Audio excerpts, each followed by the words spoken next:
Assalamualaikum warahmatullahi wabarakatuh.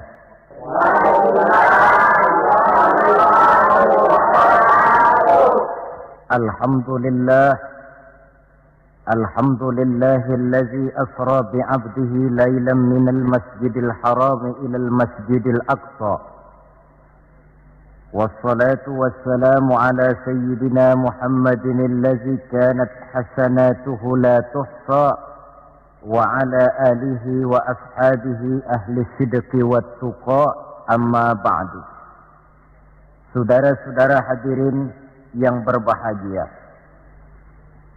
manusia ini hidup dalam 3 dimensi waktu: masa lalu, masa sekarang, dan masa yang akan datang. Masa lalu katanya adalah kenangan, masa sekarang adalah kenyataan, dan masa yang akan datang adalah harapan, impian, khayalan, atau cita-cita. Orang yang baik sesungguhnya adalah orang yang pandai mengambil pelajaran dari masa lalu untuk dapat menentukan sikap pada hari ini dan sekaligus merencanakan hari yang akan datang. Sehingga hari ini harus lebih baik daripada kemarin, dan besok harus lebih baik daripada hari sekarang ini. Dalam konteksnya dengan itulah kita pada pertemuan kali ini akan membicarakan tentang hikmah Isra dan Mi'raj. Satu peristiwa masa lampau yang tetap tidak kehilangan relevansinya untuk kita jadikan pelajaran bagi kita yang hidup di penghujung abad ke-20 ini. Kalau kita perhatikan, hampir setiap bulan dalam Islam ini mempunyai nilai-nilai sejarah. Kalau kita bicara Muharram misalnya, kita diingatkan dengan peristiwa hijrah. Kita bicara Ramadan, diingatkan dengan peristiwa nuzulul Quran. Kita bicara bulan Zulhijjah, diingatkan dengan peristiwa kurban. Kita bicara bulan Syawal, diingatkan dengan Idul Fitri. Kita bicara bulan Rabiul Awal, diingatkan dengan Maulid Nabi. Dan kalau kita bicara bulan Rajab, kita diingatkan kepada peristiwa Isra dan Mi'raj. Sebagai yang kita maklum, Quran itu memang bukan kitab sejarah. Tetapi Al-Quran banyak menceritakan peristiwa-peristiwa bersejarah. Dan kalau kita perhatikan, gaya bahasa yang digunakan oleh Al-Quran dalam menceritakan peristiwa-peristiwa bersejarah itu berbeda satu dengan lainnya. Istimewa sekali bahwa untuk menceritakan peristiwa Isra dan Mi'raj, Allah memulai ayatnya dengan menggunakan kalimat tasbih. Seperti yang kita baca dalam surah Bani Israel ayat pertama. Subhanallazi asra bi'abdihi laylan minal masjidil harami ilal masjidil aqsa. Maha suci Allah yang telah menjalankan hambanya pada suatu malam dari Masjidil Haram di Makkah ke Masjidil Aqsa di Palestina.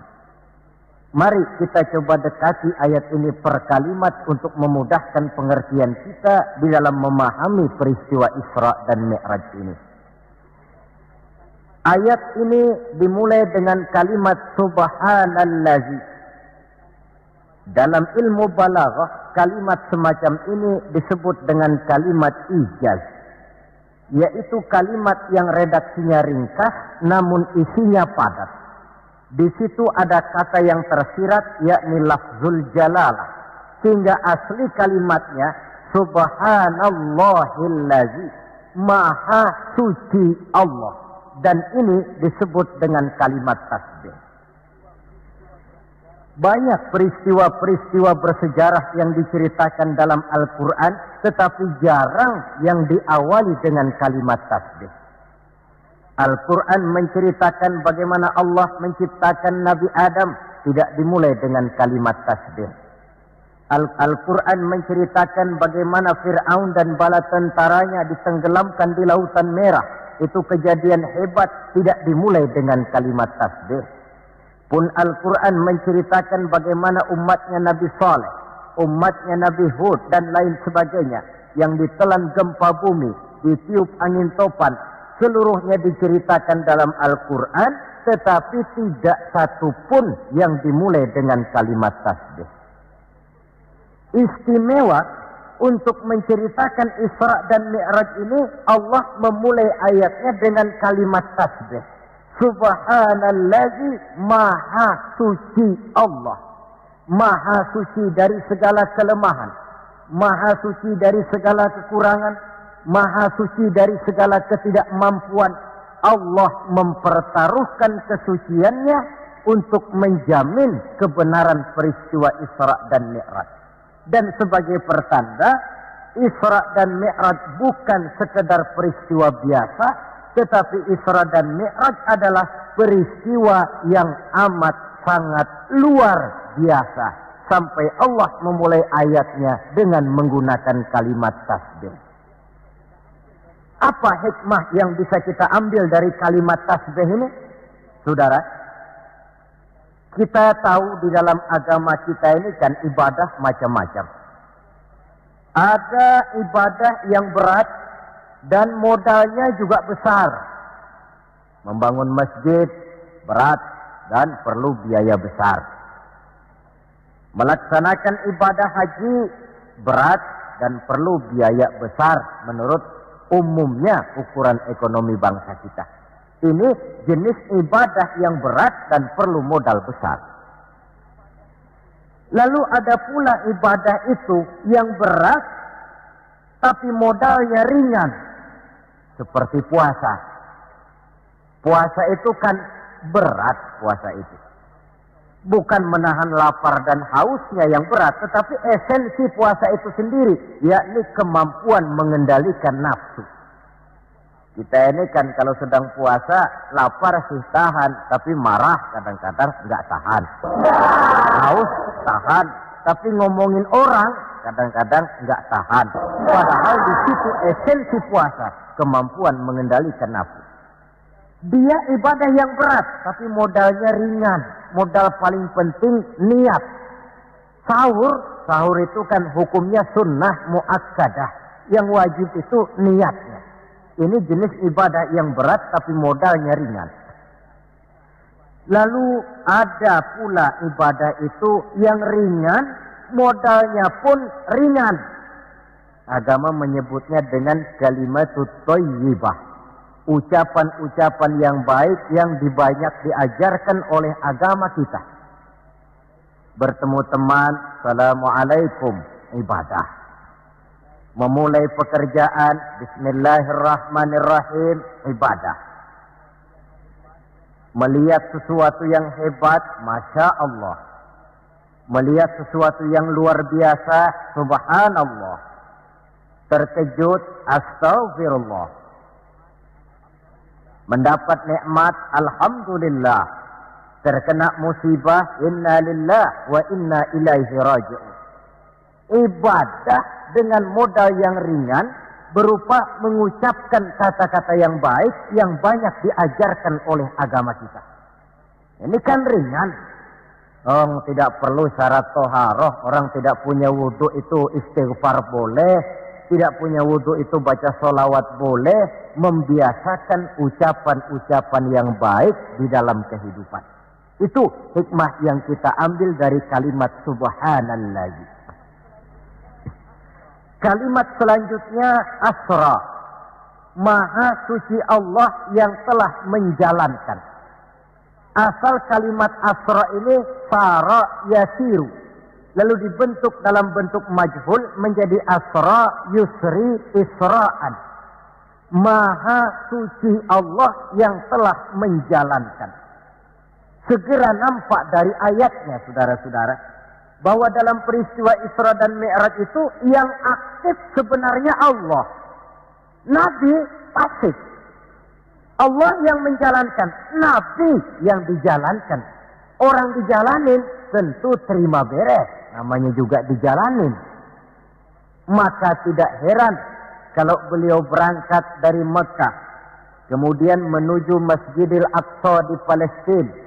Dari sana naik ke langit pertama, 2, 3, 4, 5, 6, 7. Dari sana naik lagi ke Rafraful Akhdar, sampai ke Sidratil Muntaha, sampai di bawah Aras, menerima perintah sholat, melakukan kunjungan ke surga dan neraka, kembali lagi ke Mekah tidak lebih daripada sepertiga malam. Kok bisa ya? Kalimatnya Asra. Allah yang menjalankan, Nabi yang dijalani. Tentu saja karena dijalankan, beliau lalu terima beres. Andai kata Rasul berjalan sendiri, terang beliau tidak akan mampu menempuh jarak yang demikian jauh dalam waktu yang relatif singkat. Artinya, di dalam memahami peristiwa Isra dan Mi'raj ini, yang dipakai bukan logika intelektualitas manusia, tetapi logika kemahakuasaan yang mutlak dari Allah Subhanahu wa ta'ala. Satu contoh kecil. Saya satu hari berangkat ke Bogor. Jam 9 saya berangkat dari rumah, ambil baju di lemari, saya pakai, berangkatlah saya ke Bogor. Saya tidak tahu kalau di kantong baju saya ada semutnya. Saya pun berangkat ke Bogor. Jam 10 sampai di Bogor, setengah 11 urusan selesai, kembali lagi ke rumah, setengah 12 sudah sampai di rumah. Baju saya buka, saya gantung kembali di lemari, semutnya keluar dari kantong, cerita sama teman-temannya. Saudara-saudara bangsa semut, percayalah saya baru saja pulang dari Bogor. Kata temannya, jam berapa kau berangkat? Tadi jam 9. Lalu setengah 12 sudah sampai lagi di sini. Iya. Temannya yang berpikir menurut logika semut, mana mungkin percaya. Tentu akan berkata, bagaimana mungkin mut? Badanmu begitu kecil, jalanmu begitu lambat, masa ke Bayoran Bogor jam 9 berangkat, setengah 12 sudah pulang lagi? Temannya tidak tahu, semut bukan jalan sendiri, tapi nyempeng di kantong saya. Dahulunya Abu Jahal, Abu Lahab, dan abu-abu lainnya, itu mikirnya pakai logika manusia. Ya jelas toh, peristiwa ini tidak akan bisa dicernakan oleh logika.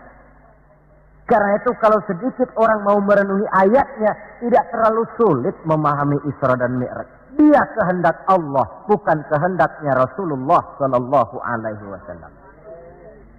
Ini kalimat Asra. Kemudian kalimat bi'abdihi, Maha suci Allah yang telah menjalankan hambanya. Kenapa kok Allah memakai kalimat tidak langsung? Kan lebih enak saja kalau Allah bilang misalnya, Subhanallazi asra bi Muhammad, Maha suci Allah yang telah menjalankan Muhammad. Begitu saja, kenapa sih? Kenapa harus pakai bi'abdihi, Maha suci Allah yang telah menjalankan hambanya? Pakai kata-kata hamba. Apa maksudnya? Nah, di dalam kalimat hamba ada dua data. Data pertama, kalimat hamba di sini menjelaskan bahwa Nabi Muhammad itu Isra dan Mi'raj dengan roh dan dengan jasad sekaligus.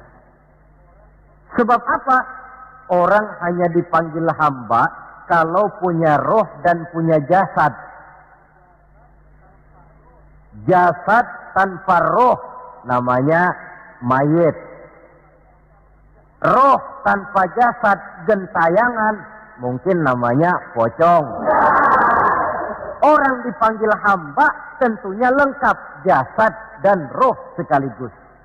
Karena itu kalimat bi'abdihi sudah merupakan jawaban Isra Mi'raj terjadi dengan jasad dan dengan roh. Itu data pertama. Data yang kedua, kalimat bi'abdihi ini menjelaskan bahwa Nabi Muhammad itu oleh Allah benar-benar telah diakui sebagai hambanya. Maka lalu dipanggil hamba dalam ayat ini. Saudara mungkin lalu bertanya, Kalau cuma sekedar urusan itu, apa kita ini bukan hamba Allah? Ya tentu, kita ini hamba Allah. Kata siapa? Kata kita. Kalau kata kita, namanya mengaku. Orang mengaku tentu boleh-boleh saja, namanya ngaku. Cuma diakui atau tidak, ini yang jadi masalah. Saya bisa saja berkata, saya kenal dengan Bapak Presiden. Tapi yang jadi masalah, apakah Bapak Presiden juga kenal dengan saya? Dengan kata lain, kalau kata-kata hamba Allah keluar dari mulut manusia, nilainya murah. Kenapa murah? Sebab itu pengakuan. Tapi kalau keluar dari Allah sendiri, itu yang mahal. Maksudnya bagaimana? Berapa banyak manusia di dalam hidup ini, mulutnya berkata saya hamba Allah, tapi perbuatannya membuktikan dia hamba dunia, hamba nafsu, budak jabatan, budak pangkat, budak harta. Tidak sesuai antara ucapan dengan perbuatannya. Dari kalimat bi'abdihi ini kita ambil hikmah. Sekali kita menjadi hamba Allah, jangan menghamba kepada yang selain Allah. Sebab syahadat yang kita ucapkan punya konsekuensi. Asyhadu an la ilaha illallah. Saya bersaksi tidak ada Tuhan melainkan Allah. Maka itu berarti saya tidak akan menyembah kecuali hanya kepada Allah. Saya tidak akan pernah takut kecuali hanya kepada Allah. Saya tidak akan pernah minta tolong kecuali hanya kepada Allah. Saya tidak akan menggantungkan hidup kecuali hanya kepada Allah. Saya tidak akan pernah takut kecuali hanya kepada Allah. Konsekuensi yang logis daripada ucapan kalimat syahadat itu. Sekali kita menghamba kepada Allah, jangan menghamba kepada yang selain Allah. Adapun Nabi sebelum dipanggil bi'abdihi dalam ayat ini, kita baca dari sejarah tahun-tahun sebelum beliau dipanggil dengan kalimat bi'abdihi, tahun kelabu, amul huzni dalam sejarah itu, tahun duka cita. Beliau ditinggal oleh paman tercinta Abu Thalib. Setelah paman tercinta meninggal, istri tercinta pun wafat, Khadijah. Wafat kedua pelindung ini makin meningkat gangguan kafir Quraisy. Dihina, dicemoohkan, dicaci maki, dilontari dengan kotoran unta, bahkan akan diancam untuk dibunuh. Lulus menghadapi semua itu, Allah panggil beliau bi'abdihi. Seolah-olah Allah mengatakan, Muhammad itu betul-betul hambaku. Tidak bergeser nilai kehambaannya apapun yang menimpa dia. Saudara hadirin yang saya hormati, ini kalimat bi'abdihi. Jadi dari sini kita bisa memahami Isra yang merupakan perjalanan Nabi dari Masjidil Haram hingga ke Masjidil Aqsa. Dan Mi'raj yang naiknya Nabi dari Masjidil Aqsa menghadap Allah semata-mata merupakan peristiwa yang terjadi menurut apa maunya Allah. Nah, kemudian apa tujuan daripada Isra dan Mi'raj itu? Hakikatnya cuma Allah yang tahu tentu.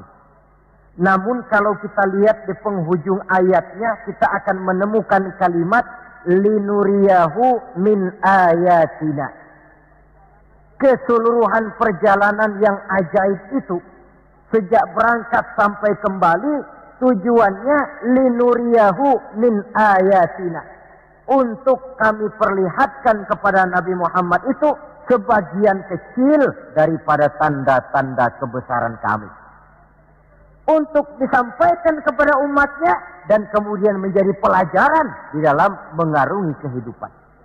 Seluruh perjalanan yang dilihat oleh Nabi, seluruh pemandangan yang ditemui di dalam perjalanan, itu merupakan sebagian kecil dari tanda-tanda kebesaran Allah. Dan itu merupakan tampil contoh pelajaran buat kita yang hidup di zaman sekarang ini. Misalnya, di dalam perjalanan Rasul melihat ada orang mencakar-cakar mukanya dengan kukunya sendiri. Beliau bertanya, ya Jibril, itu orang macam apa? Jibril yang waktu itu bertindak sebagai bodyguard menjelaskan, Muhammad, itulah contoh daripada umatmu, orang-orang yang suka memburuk-burukan saudaranya sendiri. Ditamsilkan bagaikan orang yang mencakar mukanya sendiri. Sebab muslim ini bersaudara seperti satu tubuh. Jikalau yang satu sakit, yang lain akan ikut merasakan sakit. Jikalau satu terinjak, yang lain merasakan akibatnya. Ibu jari tersandung batu, mulut akan berkata aduh, air mata akan keluar, kepala mungkin akan ikut pusing, dan itu refleks tanpa harus menunggu undangan. Orang yang memburuk-burukan saudaranya sendiri, hakikatnya mencakar mukanya sendiri. Bak kata pepatah, menepuk air di dulang, terpercik muka sendiri. Lalu beliau melihat pula ada orang dipotong lidahnya. Kata malaikat Jibril, Muhammad, itu tamsil daripada umatmu, orang-orang yang suka mengumpat, para pembuat fitnah, tukang bikin gosip dan menjelek-jelekan orang lain. Maka lidahnya akan dipotong sedemikian rupa. Lalu beliau melihat pula dalam perjalanan ada orang memikul kayu. Sudah cukup berat, rengkek dia membawa beban yang cukup berat itu. Anehnya malah, beban yang sudah cukup berat itu bukan dikurangi, malah ditambahi. Makin berat, makin ditambah, makin berat, makin ditambah. Sampai Nabi heran dan tanya, Jibril, apa lagi kalau ini? Nah Muhammad, ini tamsil daripada umatmu, orang-orang yang dipercayakan untuk memikul satu amanah, tetapi amanah yang satu belum dia laksanakan, sudah diterima amanah yang lain. Akhirnya bertumpuk-tumpuk di pundaknya amanah-amanah yang harus disampaikan. Orang yang terlalu banyak jabatan, tetapi kemudian ternyata tidak mampu melaksanakan tugasnya. Tapi dikasih jabatan baru, mau lagi. Dikasih yang baru, mau lagi. Soal mampu of tidak, soal nomor 2, yang penting punya jabatan. Orang yang di dalam menerima suatu pekerjaan tidak pernah mengukur dengan batas kemampuan yang dimilikinya. Lalu beliau melihat pula ada sekelompok orang menanam. Hari itu dia menanam, hari itu juga tumbuh, hari itu juga keluar buahnya. Diketamnya, lalu tumbuh lagi gantinya. Tiap kali diketam, tiap kali keluar buahnya. Itu tamsil apa ya Jibril? Kata malaikat Jibril, wahai Muhammad, itulah satu contoh daripada umatmu, orang-orang yang gemar memberikan bantuan kepada orang yang memang memerlukannya. Mereka yang rajin sedekah, membantu fakir miskin, menyantuni yatim piatu, memberikan bantuan kepada pengembangan dakwah, madrasah, pendidikan dan pesantren. Hakikatnya mereka mengeluarkan uang, tetapi hakikatnya itu adalah untuk kepentingan diri mereka sendiri. Dicontohkan laksana orang, hari itu dia menanam, hari itu tumbuh buahnya. Dia petik, keluar lagi gantinya. Begitu seterusnya, tidak pernah berhenti. Jadi orang yang rajin bersedekah, senang memberikan bantuan kepada mereka yang memerlukannya, pada hakikatnya adalah orang-orang yang tidak pernah merugi barang sedikit pun. Malah milik kita yang sebenarnya adalah apa yang sudah kita belanjakan di jalan Allah. Uang kita di kantong kita adalah uang kita hari ini. Besok barangkali uangnya sopir taksi. Uang yang ada di dompet, uang kita hari ini. Besok barangkali uangnya tukang rokok. Uang kita yang sebenarnya apa yang sudah kita belanjakan di jalan Allah. Baik dalam bentuk zakat, infak, sedekah dan lain sebagainya. Tentu banyak peristiwa yang dilihat oleh Nabi di dalam perjalanan yang seluruhnya merupakan pertanda kebesaran dari Allah Subhanahu wa taala. Nah, saudara, kemudian di antara tujuan Isra dan Mi'raj, di samping memperlihatkan sebagian kecil tanda kebesaran Allah, menerima perintah sholat. Dari segi menerimanya saja sholat itu sudah istimewa. Coba kita lihat. Allah perintah kita puasa. Cukup turun ayat. Ya ayyuhalladzina amanu kutiba alaikumus siyam. Cukup turun ayat. Allah perintah orang yang mampu untuk melaksanakan ibadah haji. Cukup turun ayat. Allah perintah kita bayar zakat. Cukup turun ayat. Tapi Allah perintah kita sholat. Tidak cukup cuma sekedar turun ayat. Nabinya langsung dipanggil. Dari segi ini saja, sholat itu sudah istimewa. Benar kalau Nabi menyatakan, innama masalus sholati fid din kama salir ra'si fil jasad. Kedudukan sholat dalam agama sama dengan kedudukan kepala dalam anggota badan manusia. Kita yakin manusia tidak punya sebelah tangan, mungkin masih bisa hidup. Manusia tidak punya sebelah kaki, barangkali masih bisa hidup. Manusia tidak punya sebelah telinga, masih bisa hidup. Tapi kalau manusia sudah tidak punya kepala, umpama hidup juga, itu barangkali tulen turunannya kuntilanak. Begitulah kita lihat kedudukan sholat ini di dalam agama. Begitu pentingnya sampai untuk menerima perintah sholat, Allah langsung memanggil Nabi kita Muhammad sallallahu alaihi wasallam. Saudara hadirin yang saya hormati, apa sih sebenarnya perlunya kita sholat itu? Tidak untuk menggembirakan Allah. Se-ASEAN orang tidak ada yang sholat, Allah tidak akan pensiun. Jangan lagi kita berpikir, barangkali kalau kita di Jakarta ini tidak sholat, Allah rugi. Tidak. Tidak usahlah se Jakarta, se-ASEAN lah. Tidak ada orang yang sholat. Allah tetap Allah. Sebab ia menjadi Allah, tidak ada ketergantungannya kepada manusia. Ia tidak pernah mengambil manfaat daripada perbuatan manusia. Sholat yang diperintahkan kepada kita, manfaatnya akan kembali kepada kita. Apa sih manfaat sholat itu dalam hidup ini? Untuk menjawab apa manfaat sholat, coba kita lihat. Ayat yang memerintahkan sholat itu selalu oleh Allah dimulai dengan kata aqimis sholat. Tidak ada i'malis sholat, if'alis sholat. Tidak. Mesti aqimis sholat. Dirikan sholat. Bukan kerjakan. Tapi dirikan. Maaf saudara. Mungkin di antara kita sudah banyak yang mengerjakan sholat. Tapi belum banyak yang mendirikan sholat. Apa bedanya Pak mengerjakan sholat dengan mendirikan sholat itu? Kalau mengerjakan sholat itu cuma asal sekedar gugur kewajiban. Kadang-kadang keluar sholat Jumat nukar sendal. Mentang-mentang khotibnya khutbah, saudara-saudara kaum muslimin, ambillah yang baik, tinggalkan yang buruk. Lalu keluar praktek.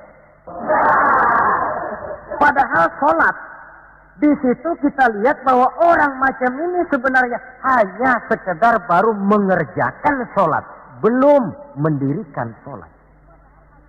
Padahal agama menuntut kita dirikan sholat. Apa pengertian mendirikan sholat itu? Mendirikan sholat artinya mengerjakan sholat dengan betul, cukup syarat rukunnya, selesai sholat, ajaran sholat diterjemahkan di luar sholat. Itu artinya mendirikan sholat. Jadi ada istimrar, kontinuitas, kesinambungan kata orang sekarang. Pada waktu dia mengerjakan sholat kelihatan khusyuknya. Setelah selesai dia sholat, kembali ke masyarakat, kembali ke tempat tugas, ajaran sholat diterjemahkan di sana. Nah, saudara hadirin, apa ajaran sholat yang harus kita terjemahkan dalam hidup, yang artinya ini merupakan manfaat daripada sholat? Pertama, Sholat mengajarkan kita satu sifat yang disebut rendah hati. At-tawadhu. Rendah hati bagaimana? Anggota badan kita yang paling kita hormatikan kepala. Kalau bergurau dengan teman, dipukulnya tangan kita, masih senyum kita. Dipegangnya kaki, masih senyum kita. Tapi kalau sudah kepala, marah. Namun kepala yang begini kita hormati, manakala sujud di hadapan Allah, sama rendahnya dengan telapak kaki kita. Allahu Akbar. Selesai sholat, kembali ke masyarakat, sombongnya hilang. Ini mendirikan sholat. Sebab apa? Dia tahu orang sombong itu Allah tidak senang. Iblis diusir dari sorga itu kan cuma karena sombong. Diperintah sujud kepada Nabi Adam, dia tidak mau. Allah tanya Iblis, kenapa kau tidak mau? Ini kan perintahku, kata Allah. Iblis dengan sombongnya menjawab, wahai Allah, saya akan diciptakan dari api. Adam kan dari tanah. Unsur api lebih mulia daripada unsur tanah. Masa saya harus sujud sama Adam yang baru kemarin? Gengsi ah. Kata Allah, kamu sombong Iblis. Surga bukan tempat orang sombong. Keluar. Iblis diusir dari surga. Jadi kira-kira sajalah yang sudah di surga itu sombong saja diusir. Apalagi kita yang masih di dunia ini. Dalam segala bentuknya, sombong itu Allah tidak senang. Sombong ilmu, Allah tidak senang. Mentang-mentang punya ilmu agama, tepuk-tepuk dada, nih saya satu-satunya ustadz di sini. Semuanya mesti ngaji sama saya ya. Kalau tidak ngaji sama saya, Islamnya kurang tapi sah.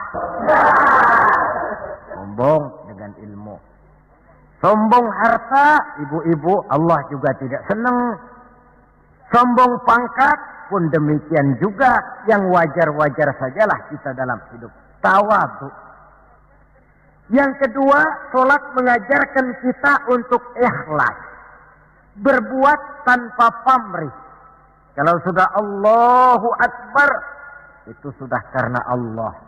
Orang mau puji atau tidak, mau tahu atau tidak, mau dengar atau tidak, yang penting Allah. Tertanam keikhlasan. Bagaimana orang yang ikhlas dalam berbuat itu? Maaf. Orang yang ikhlas dalam berbuat itu seperti orang buang air besar. Saudara, kalau saya tanya, pagi-pagi buang air besar itu ikhlas apa tidak?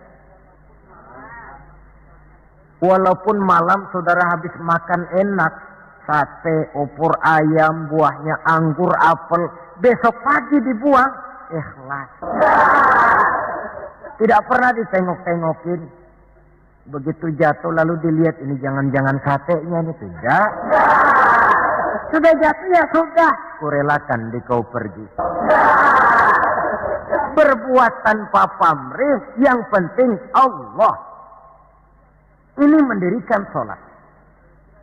Yang ketiga, ini saya kira yang banyak dicari orang sekarang. Sholat itu memberikan ketenangan dalam hidup. Ketenangan bagaimana? Kita manusia hidup ini kan punya ambisi dan emosi. Yang orang lain punya, kita kepengen. Yang orang lain bisa, kita kepengen. Itu wajar, namanya manusia mesti punya emosi. Tapi emosi yang membludak tanpa dinetralisir akan bisa menimbulkan psikosomatik. Di mana manusia disiksa oleh perasaannya sendiri. Cobalah. Kadang-kadang dia lihat tetangganya beli televisi berwarna. Tetangga yang sebelah meriang. Enggak diapa-apain, meriang. Tetangganya malah makin kaya, besok beli kulkas. Wah, dia makin gawat, opnam, masuk rumah sakit. Di rumah sakit dapat kabar tetangganya beli mobil, wah mati dia. Disiksa oleh perasaannya sendiri. Orang yang sholat lain. Jam 11 siang lihat tetangga bawa TV berwarna baru. Temperatur naik, panas, wajar. Datang waktu zuhur, kutub-kutub badan yang panas karena lihat tetangga bawa TV baru, didinginkan oleh air wudhu. Begitu terkena air wudhu, temperatur turun, adem. Selesai wudhu, menghadap ke arah kiblat, usolli fardhu zuhri, Allahu Akbar, Allah yang maha besar. Temperatur makin turun ke titik nol, titik netral. Sebab apa? Dia sudah berhadapan dengan zat yang maha besar. Allahu Akbar, yang besar cuma Engkau ya Allah. Televisi tetangga saya mah kecil. Itu sebabnya Nabi pernah mengisyaratkan tanda orang bahagia itu dalam urusan dunia dia lihat ke bawah. Tapi dalam urusan akhirat, dalam urusan agama dia melihat ke atas. Kalau dia punya mobil dia berkata, Alhamdulillah kita ini punya mobil. Tetangga sebelah cuma punya motor. Kata yang punya motor, Alhamdulillah punya motor. Tetangga sebelah cuma sepeda aja kemana-mana. Kata yang punya sepeda, Alhamdulillah punya sepeda. Tetangga sebelah kemana-mana jalan kaki terus. Kata yang jalan kaki, Alhamdulillah masih bisa jalan. Tetangga sebelah lumpuh bertahun-tahun gak kemana-mana. Kata yang lumpuh, Alhamdulillah masih hidup. Tetangga sebelah kemarin out, nggak balik lagi. Timbul rasa syukur. Lalu dalam urusan akhirat, agama melihat ke atas. Kalau dia bisa jaga sholat yang 5 waktu, kenapa saya tidak? Kalau dia bisa baca Quran, kenapa saya tidak? Kalau dia walaupun hidup sederhana berani membantu pembangunan masjid, musola, madrasah, kenapa saya yang lebih kaya tidak?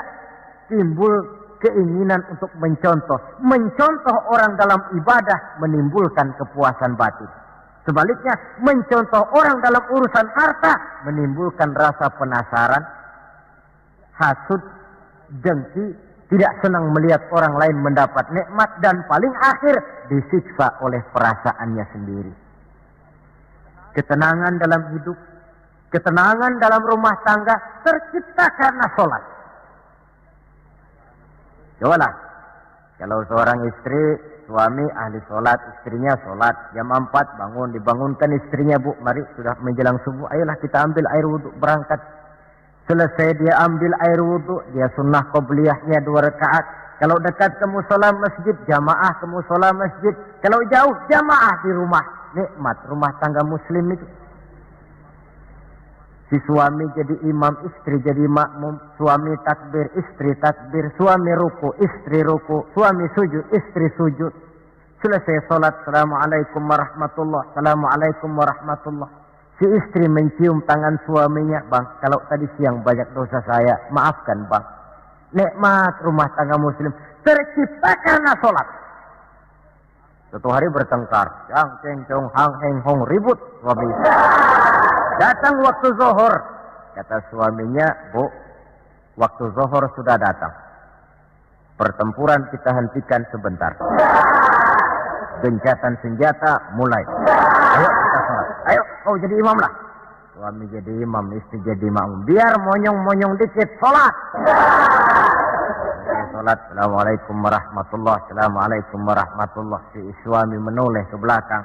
Bu, kalau memang masih penasaran, terusin yuk. Saya kira kalau memang masih terus juga, itu memang dasar ahli bertengkar. Sudah profesional itu. Pakai sholat saja tidak mempan, bagaimana pula dengan yang lain. Sholat membawa ketenangan dalam hidup pribadi, berumah tangga, bahkan bermasyarakat sampai kepada bernegara. Inilah makna inna sholata tanha anil fahsya'i wal munkar.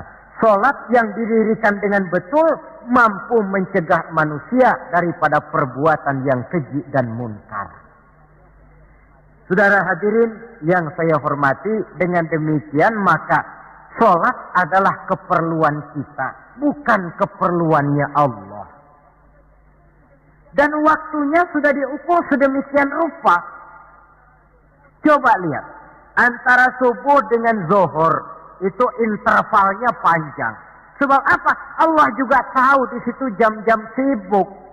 Pegawai di kantor, petani di ladang, di sawah, pedagang di pasar, maka di situ tidak ada sholat kecuali sholat sunnah. Bekerja kita dari pagi sampai siang sampai udara panas, timbul stres. Datang refreshing, istirahatlah, jangan diforsir, ademi dengan wudu, lalu sholat zuhur. Selesai sholat zuhur, kembali lagi ke tempat tugas. Antara zuhur dengan asar, intervalnya lebih pendek. Sebab apa? Dalam udara panas, kerja cepat melelahkan. Maghrib dengan isya, intervalnya lebih pendek lagi. Sebab apa? Sudah masuk malam, sebagian besar kejahatan justru terjadi pada waktu malam. Antara isya dengan subuh, intervalnya memang panjang. Tapi di sana ada terminal kontrol cadangan yang disebut tahajud, hajat, dan sebagainya. Terminal-terminal kontrol cadangan untuk menjaga stabilitas temperatur batin manusia. Jadi dengan demikian, kalau diabaikan, kerugian untuk manusia sendiri. Sebab hakikatnya Allah tidak pernah mengambil manfaat daripada amal dan perbuatan manusia itu. Nah, saudara-saudara, dari uraian yang singkat ini, kita ambil beberapa kesimpulan. Pertama, Isra dan Mi'raj adalah maunya Allah. Kita manusia punya kemauan. Allah juga punya kemauan. Kalau kemauan kita sesuai dengan kemauan Allah, tentu jadi. Kalau tidak, ya tidak. Maunya Allah yang jadi, bukan maunya kita. Nah, agar mau kita dimaui Allah, caranya bagaimana? Mudah saja, ikuti apa maunya Allah, nanti dia ikuti maunya kita. Dekati Allah, nanti dia dekat dengan kita. Kalau dekat, fasilitas tentu dikasih. Kalau kita dekat sama lurah saja kadang-kadang dapat fasilitas kan? Dekat dengan orang-orang tertentu bisa mendapat fasilitas. Dekat dengan Allah, demikian juga adanya. Sarana komunikasi yang paling efektif untuk mendekati Allah, sholat adanya. Yang kedua, seluruh kejadian dalam alam hanya bisa terjadi karena dua proses. Pertama yang disebut proses kauniyah, yaitu seluruh kejadian yang terikat oleh hukum kausal, hukum sebab akibat. Kalau begini, mesti begitu. Kejadian seperti ini bisa diperhitungkan, dapat diperkirakan, dan bisa dianalisa. Tapi ada kejadian lain yang disebut proses rabbaniyah. Kejadian yang terjadi menurut apa maunya Allah dan tidak tunduk kepada manusia, kepada hukum kausal. Contoh, kalau ada anak kecil, logika kita akan lalu mikir, ini ada anak kecil, mesti ada bapaknya, mesti ada ibunya. Ibu bapak sebab anak akibat, itu proses kausal. Tapi kalau Allah yang mau, tidak mesti. Nabi Adam, ibu tidak ada, bapak tidak ada, Allah mau, jadi. Tidak bisa diselidiki secara eksakt. Bagaimana ya proses terjadinya Nabi Adam secara antropologi budaya? Buntu. Nabi Isa, ibu ada, bapak tidak ada, Allah mau, jadi. Tidak bisa diselidiki secara medis. Bagaimana ya menurut ilmu kedokteran, kok Siti Maryam bisa hamil padahal dia tidak punya suami? Mukjizat. Maryam hamil tanpa suami, Allah yang mau. Cuma tentu agak kita sesalkan bahwa di zaman sekarang ini rupanya banyak juga perempuan-perempuan tidak mau kalah dengan Siti Maryam ini. Ini barangkali termasuk mukjizat abad 20. Saudara-saudara, otoritas intelektual perlu, tapi tidak bisa mentargetkan.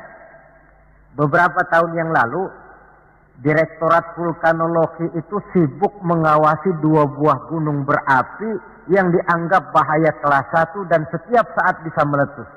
Sore, pagi, siang, malam diawasi. Merapi di Jawa Tengah, dan Anak Krakatau di Selat Sunda. Apa yang kemudian terjadi? Yang diawasi tenang-tenang saja. Yang tidak diawasi malah batuk-batuk, galunggung. Begitu galunggung meletus, komentar macam-macam. Kata Direktorat Vulkanologi, oh itu kan gejala alamiah. Gejala alamiah. Kata yang seniman, oh itu karena alam sudah bosan bersahabat dengan manusia. Macam-macamlah komentar. Tapi satu hal yang jelas, otoritas intelektual manusia itu harus sadar akan kelemahan keterbatasannya. Janganlah karena terlalu memuja otak sampai kita lupa kepada yang bikin otak. Sebab bagaimanapun jeniusnya otak manusia, yang bikin otak tentu lebih jenius lagi. Kita kagum dengan otak manusia, tapi kadang-kadang kita lupa dengan sang pembuat otak. Isra Mi'raj, proses Rabbaniyah. Allah yang mau, bukan Nabi Muhammad yang mau. Api, kalau menurut kita kan api itu panas, membakar. Kalau menurut Allah tidak, api itu netral.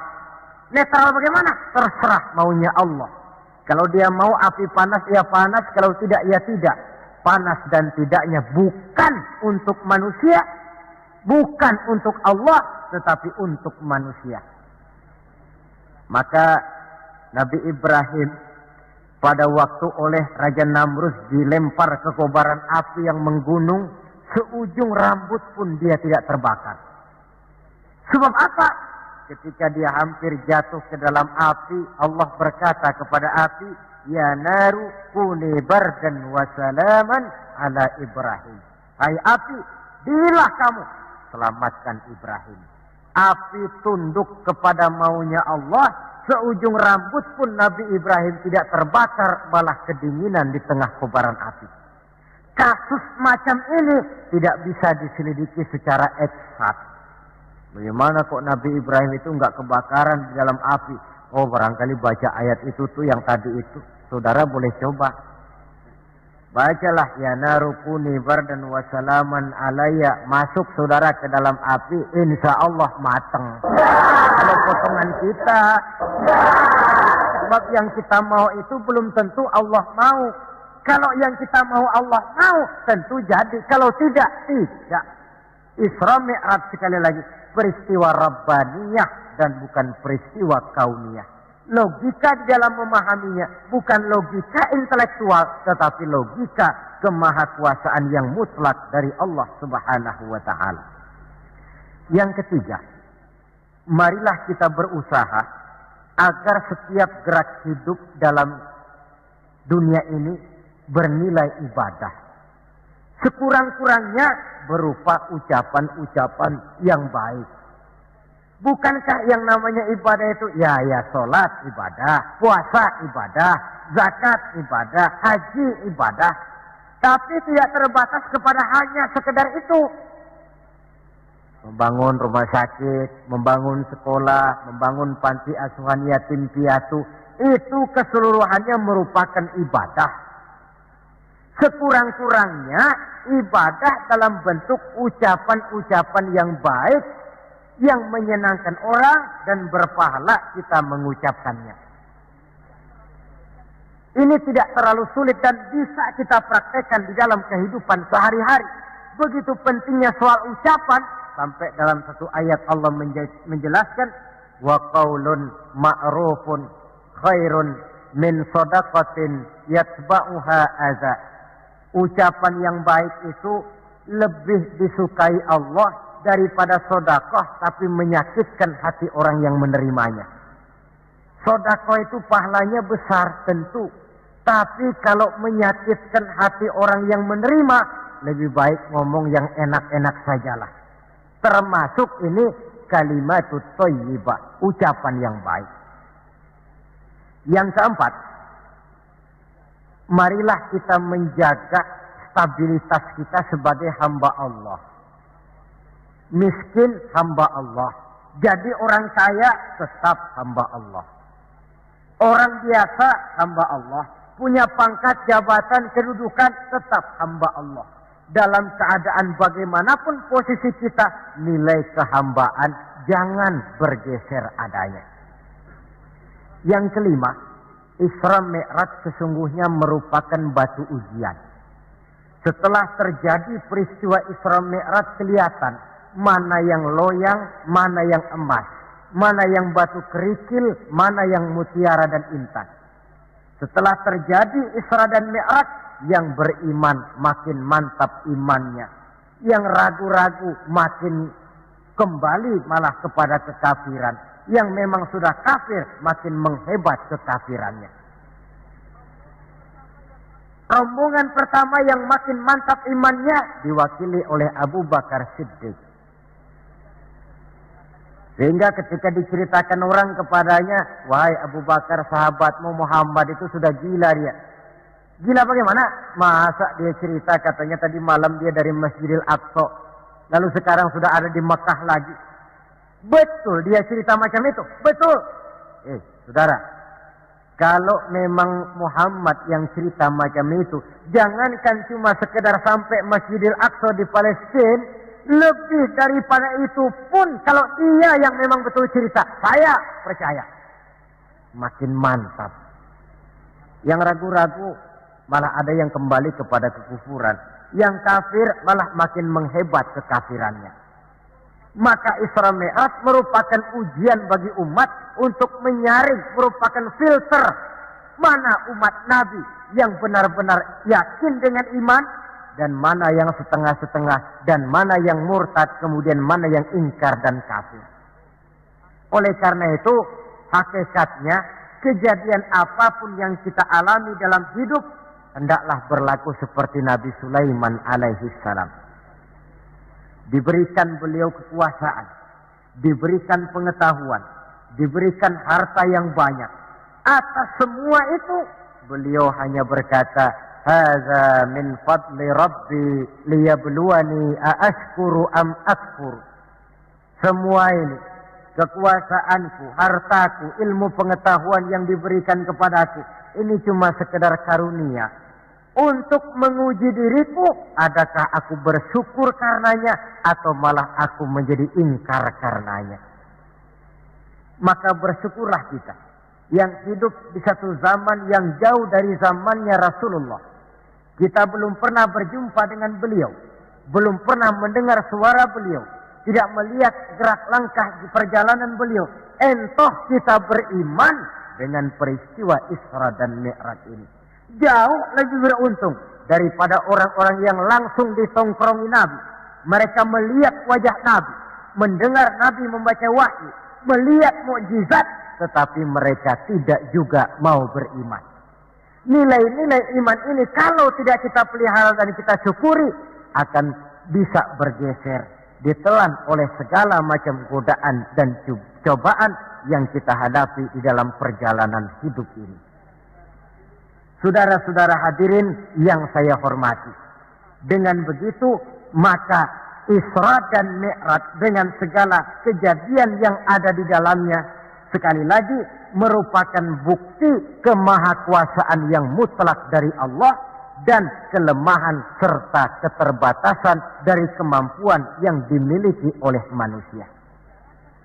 Membicarakan Isra dan Mi'raj artinya bercermin di dalam perjalanan yang luar biasa itu. Bercermin apa? Bahwa pengetahuan manusia, taruhlah dia sudah melanglang buana ke ruang angkasa, tapi masih terbatas kepada alam yang fisika, dan itu pun sedikit sekali. Belum dia menyeberang ke alam metafisika. Kekayaannya, apalah artinya kekayaan manusia ini?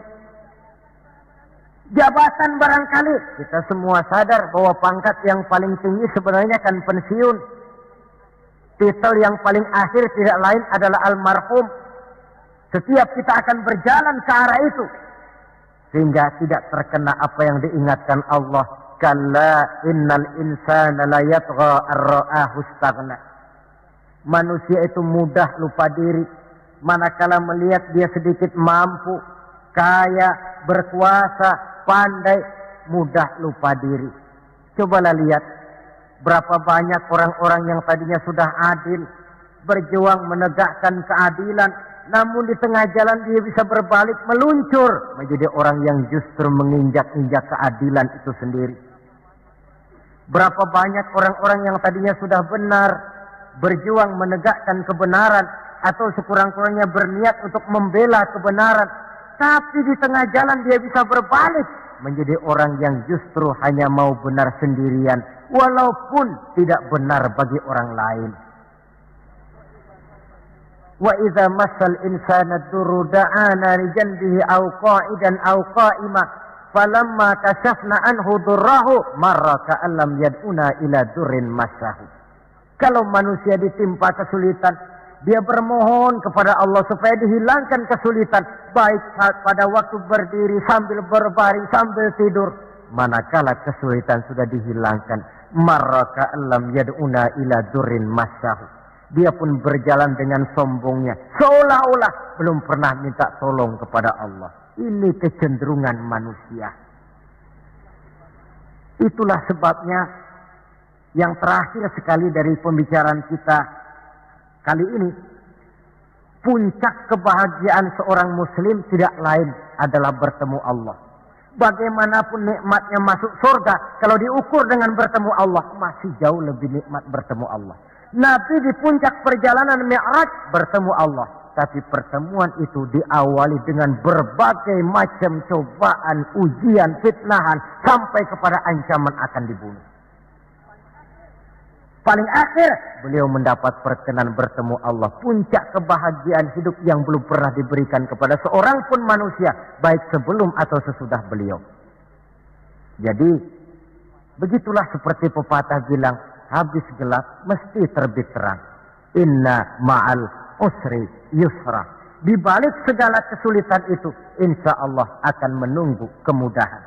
Kesulitan adalah bagian daripada hidup. Bukan untuk ditakuti, tetapi untuk dicarikan jalan keluar bagaimana pemecahannya.